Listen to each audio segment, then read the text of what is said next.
you. You're kidding me, right? Like, you think I'm some crazy, unemployed hermit that hasn't talked to anyone for almost a year?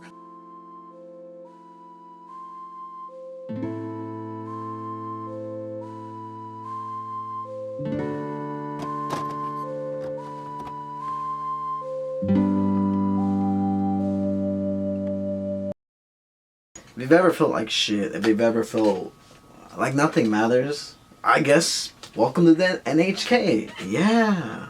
Fair warning before I begin this video, I do want to say I'm going to be talking about mental health as well as depression as well as self-harm and unaliving. So if any of that triggers you, then I say click off this video. But I just wanted to say it's kind of important for me to state that because I'm going to be talking about some heavy topics and whatnot. So that being said, let's just talk about welcome to the NHK and my thoughts on it. How if you're feeling pathetic, literally just watch this and you might not feel as pathetic.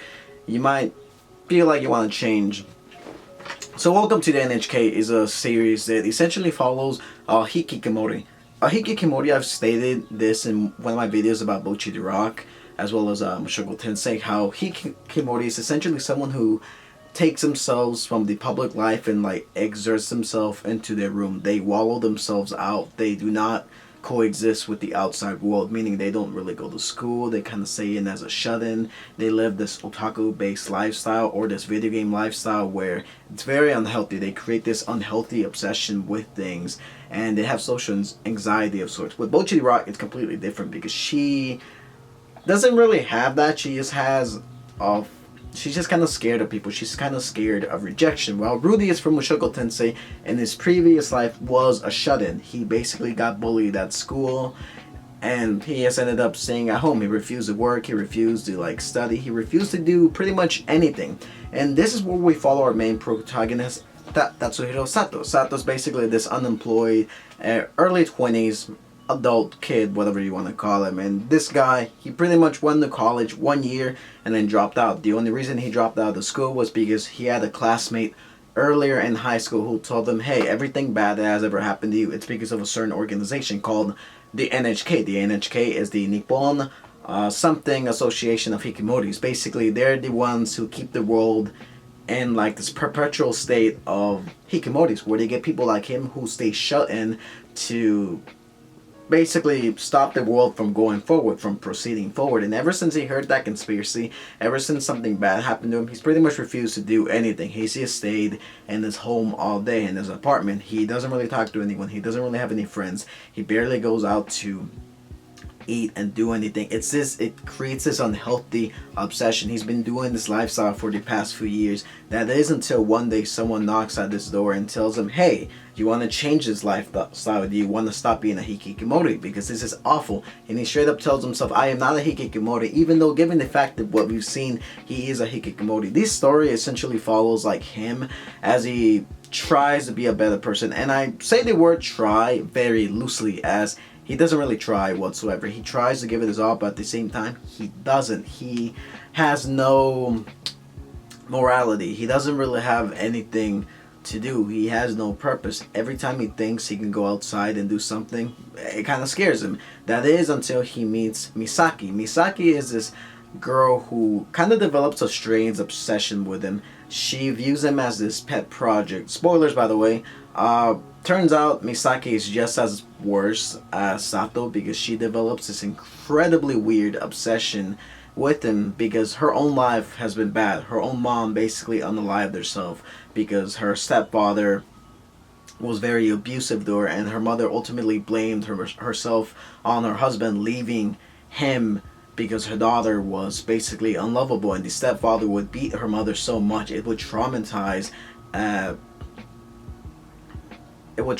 Misaki to the point where her mother ultimately ended up unaliving her. And every time she tried to make friends, every time she tried to meet anyone, she would pretty much absolve herself from them. She would pretty much distance herself, saying, I am not worth anyone's time, I am unlovable. That is to the point when we saw certain moments in the show where Sato looked like he was about to hit Misaki, and it triggered this type of PTSD flashback, and it ultimately scared her. It gave us hints throughout the show that something was incredibly wrong with Misaki. It wasn't until the penultimate episode where we find out the reason why Misaki is the way that she is. She develops this weird obsession with him. Just because if she can find someone that's as worse as her, it's gonna make her feel some type of way. It's gonna make her feel like maybe my life is worth living. And to me, that is terrible. That is terrible. Yeah, Sato is this incredibly pathetic ass loner. He doesn't really have any motivation.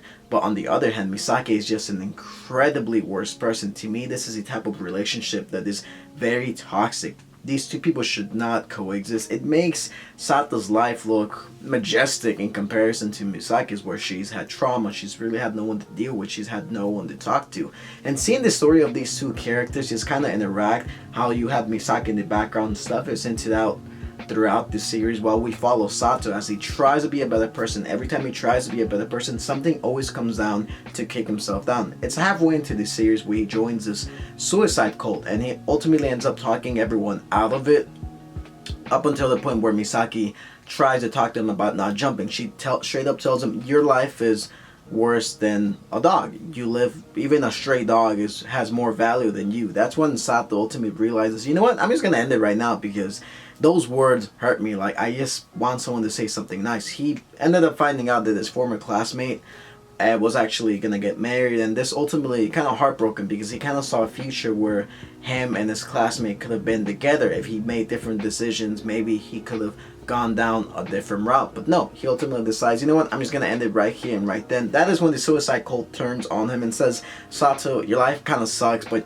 you got a lot more living for. Like, it's really interesting just seeing the mentality of someone who basically states it's easy to die, but it's so hard to live. And for me, I gotta agree, life is very difficult. Dying is probably the easiest thing anyone can do. Like, once you die, you're gone. You don't have to deal with any problems, you don't have to deal with any stress. Is it the right thing to do? No, because I remember hearing this quote, dying or unaliving yourself is a short-term solution to long-term problems. Yeah, the problems that you have in life are very short-term to the ultimate objective. Life is what you make out of it. And for Sato to ultimately give up so easily anytime something harsh comes down on him, for him to recluse back into that lifestyle is very saying. It's very tragic that a person like him, who has no ambition, who doesn't really have any goals, who just wants to find a reason, he wants someone to give him a reason to live, is very telling. It's very polar opposite of Misaki's story, how Misaki wants a reason to live, how she wants to pity someone, mostly because she is the way that she is. And I really love the dynamic between these two characters. And the ending of this series is pretty much, both of them don't end up dying. Both of them make a promise to one another. They make the sort of contract that say, we are going to live for one another. I'm going to help you be a better person. Yeah, at the end of the day, we may not be perfect, but we are still have each other. And throughout the whole series, Sato, we get to see him become from this weird creep to a slightly better person. He ultimately ends up getting a job.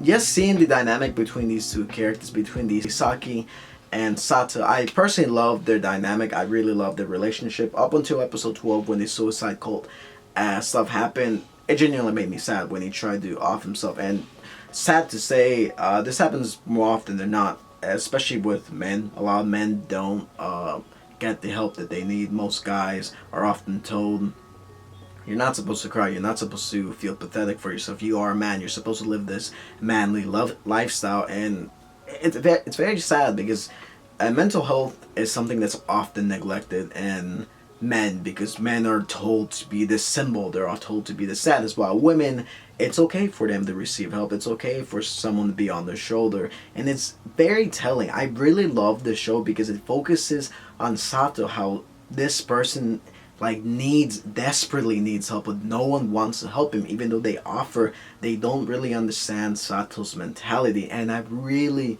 do love that. I love the deep dive this show has, like picking apart the brain of Sato, how he sees inanimate objects come to life. That is very telling. And then when we get to learn Misaki's backstory, it's very sad. It is very sad how, even though she tells everyone she's okay, truly she is not okay. And that's kind of why I like this show, because it pretty much breaks down like what you believe and what separates it from what's underneath the veil. Like, yeah, some people can put an act, some people can say they're okay, or some people can say they're not okay, but at the end of the day, no one is going to help them. That is, unless you help yourself, which is why I really really love this show. So if you do feel down about yourself, if you ever feel pathetic about yourself, go give this show a watch. It's like 23, 24 episodes. It's probably one of the best things I have ever seen. It's a pretty hard rewatch. It is a hard watch. The first few episodes might turn you off, but around episode 3 or 4, that's when it starts to pick up pace. It's a very telling. It's a very psychological analysis into the human mind. I personally love it. It's one of my favorite shows I've watched recently. And do I recommend it? Absolutely. So if you haven't watched Welcome to the NHK, definitely go watch it. And if you're having issues, be sure to call someone. Be sure to talk to someone, because you never know what's gonna happen. The easy way, there's always the easy way, but that's not always the solution. So with that being said, that's just my take on Welcome to the NHK. If you guys have seen it, what do you guys think about it? Do you guys like it? And yeah, let me know down below. I'll see you on my next one. Peace.